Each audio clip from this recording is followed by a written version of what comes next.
Hey, welcome to the TMZ podcast. I'm Branson Quirk. Courtney here. Man, what a weekend. I mean, this was such a shock, a sudden death. This was very sad. I know, and you know, like you and I, like, I mean, obviously you're older than me, but you grew up watching Hayden as well. Yes. She was in so many iconic movies. Nashville, TV. Heroes, Remember the Scream. Titans. Oh, she was amazing in Remember the Titans. One of the best movies ever made is Remember the Titans. Yeah. You know, and that's a great start that she had. know, but she passed away at 36. She actually had a birthday coming up. It was August 21st, and it was going to be her birthday. But there was a 911 call reported cardiac arrest and a possible overdose. And her and her on-again, off-again boyfriend, Brian, left LA, went back to South Carolina, and one of her friends found her, called 911. And the medics came. They tried advanced cardiac life support. They tried so much, but they just couldn't do anything that was helping to revive her. And she was pronounced dead yesterday at 2:32. Wow. 36 years old. 36. It is so heartbreaking. She's been very, very open with all of her struggles. She did a podcast recently back in May. Actually, we have the sound where she was actually saying that she still has like a lot more life to live. Yeah, let's hear it. I finally feel like I have shaken off all of this darkness and this negativity, and that means I've closed one door and another door is opened, and I can feel it opened, and I can feel all the possibility, the possibilities, all the exciting possibilities. I feel like I have a lot more life to live.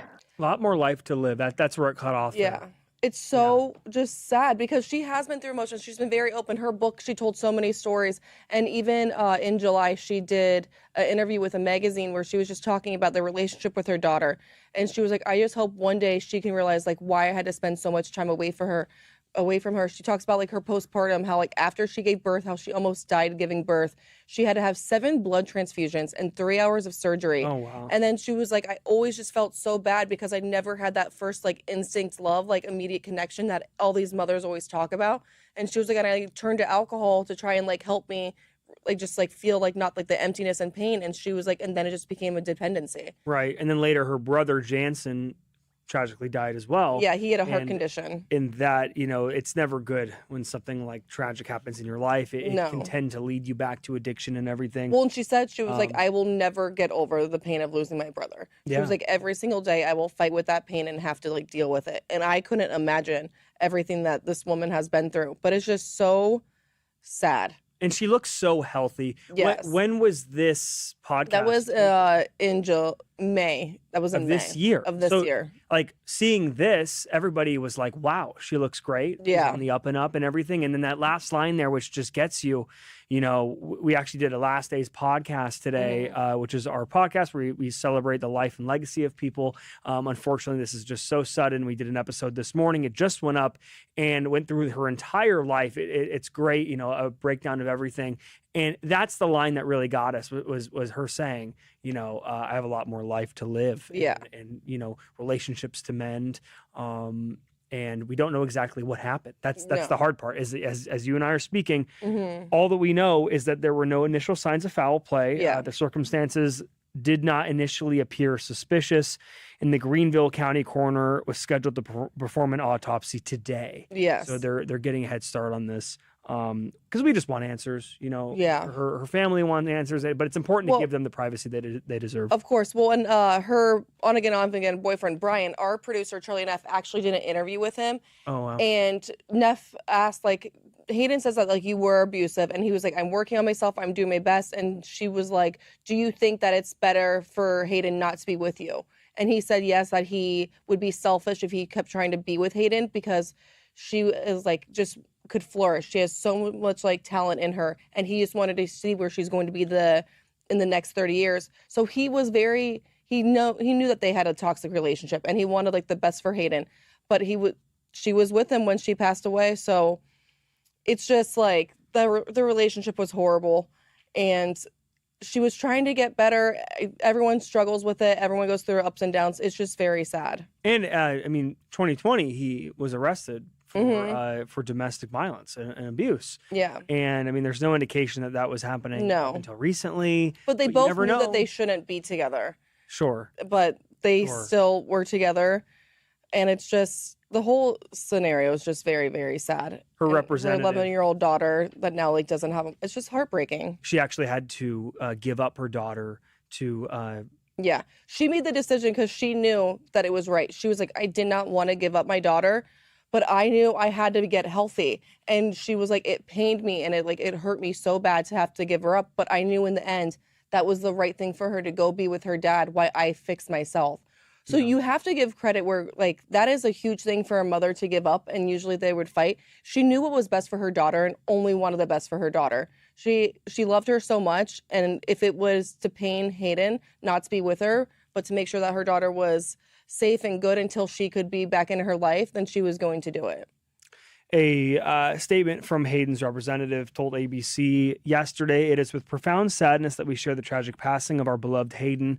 She was an incredible light and a force of nature who brought immeasurable love and joy to all who knew her and to the millions who watched her on screen." So let's go into a little bit of her career and her legacy, just to celebrate that. You know, it's just a dark day. Oh my God, she was a star in Remember the Titans. Her, like... She took over the screen, and to be on with like Denzel Washington and to still have like one of the greatest actors of all time. Yes, and to be able to like just be on the screen with him, she was amazing in that role, and that's where everyone fell like in love with her because she was so awesome in it. She was just like this cute girl, very bubbly, but just so fierce, and you could see it from that point how fierce like she was going to be. And to this day, I haven't seen. I'm going to be transparent. I've not seen any of the Scream movies. You haven't? She was great in them. Yeah, right? she's famous. She was an amazing actress. In Nashville, she could play any role, and she could play it perfectly. She was so good. I never watched Heroes. My boyfriend was a big fan of Heroes, but he loved her in it. She was the best in it.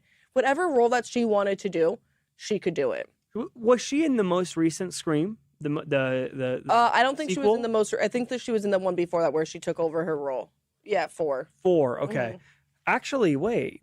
You know, she said that she appeared in Scream 6 here. I thought it was Scream 7 that just came out. Let me just... Oh, okay, got you. Scream 7 was... Again, I haven't seen the Scream movies. Wait, what are they like? What... They're just like a satire of like scary movies. Okay, so it's a comedy. Yes. Essentially. Yes. Oh, okay. I Honestly, thought they were like you should go watch the ones movies. that she's in because she was amazing. She was in the sequel to Bring It On with Solange Knowles. She was just great. She had this like personality and just like this charisma that could just win you over and could just like, she was awesome to watch on screen. She was so good in Nashville. Her singing voice was beautiful. Like she had such a good voice. Coming from like such like this little petite woman, the power that she like held in her voice was amazing. I'm looking at her filmography on IMDb. I'm seeing if there's anything upcoming. It looks like her last credit was Sleepwalker in 2026. Yeah. Which was a horror. And she led the film. Yeah, she was the lead in that. And man, yeah, she was acting right up until this year. Yeah. Well, she also like released her book, like I said earlier. My friend read it when it came out, and she was talking about just like how powerful it was, and just like you can't believe like what one person has been through like in their entire life. And it's heartbreaking, but she was a very, very talented actress. What I recall is, and correct me if I'm wrong, was she the one who spoke out about a powerful person in Hollywood? Yes. Where they put her into a bed like on a boat. They like got her intoxicated and everything. Yeah, I saw a lot of people were talking about that. She's been very, very open about all of her struggles because she like her whole thing is if I've been through it, there's other people going through it. And I feel like when she's also like talked about like being a mom and not having that like love and connection at first, it really would have helped if other people would have talked about their struggles. So I think she always wanted to help other people that were struggling to let them know you're not the only one going through it. Like there's someone else going out there through it. So she's been very open about everything. And then the father of Hayden, or her former fiance, father of her daughter Kaya is Vlad. I'm going to say it incorrectly. Can you say it for me here? Vladimir Klitschko. Yeah. Klitschko, I believe. Klitschko. Yeah, Ukraine. But what was interesting, and we covered this in the last day's episode today, is that he never spoke, ill about her in public. He never aired any dirty laundry whatsoever, which is very rare in these situations, especially when someone's dealing with substance abuse and everything like Hayden was. It's very easy to, and maybe a broken relationship, to do that. No, he was But- never doing that. I mean, she's the mother of his child. He wants the best for her because what's ever best for her and her to be the healthiest is the best for the daughter. They Right. had like a really good like relationship. Hayden like didn't fight like the custody thing. That meant like the world like to him to know that she would like give up the rights so he could like make sure that the daughter was safe until Hayden got better. They had a great relationship. Well, we'll find out a lot more details in the coming 24 hours, 48 hours. Again, the autopsy, if you're just joining us now, new update is that the autopsy has been ordered for today. Yeah. They're going to get a head start on that to figure out exactly what happened. But we'll throw it to you guys. So if you have any comments here, maybe celebrating the life of Hayden or Yeah. anything you remember about her or any questions you have. Well, why Tony's pulling that up, Viola Davis remembers Hayden as an old, wise soul with such a deep heart. And those are very, very true words about Hayden. We're definitely going to hear from a lot more people in the industry today Yes. celebrating the life of Hayden. Yeah, people are honestly, it's all just praising. Like Walter says, Hayden did some good movies. Sorry guys, still scrolling here, a lot to scroll through. She was a great actress. Yeah, they're just a lot of people just praising her work. For the Yeah. most Yeah, part. and that's all we should Celebrating her do. life, It's important not to honestly, yeah. speculate on what happened. I know, when there's police presence involved or a response like this, people can assume, especially with someone with substance abuse, that it could be that, but we don't know what happened. Not No. yet. So just keep watching TMZ.com for updates. Again, And everyone who worked with her loved her. yeah, never heard an ill thing. No. She was an amazing actress, and this is all just very sad and heartbreaking. Right. Well, keep checking back, TMZ.com. Again, we have a Last Days podcast episode. It's up on all podcast platforms. Should be up on Apple by now. We just put it up. It's on the website where we talk about the life and the legacy of her and all that she did. It's a great breakdown of her career. We get really into it. So thank you, everybody. Thank you, Courtney. Thank you. See you in the afternoon. Bye.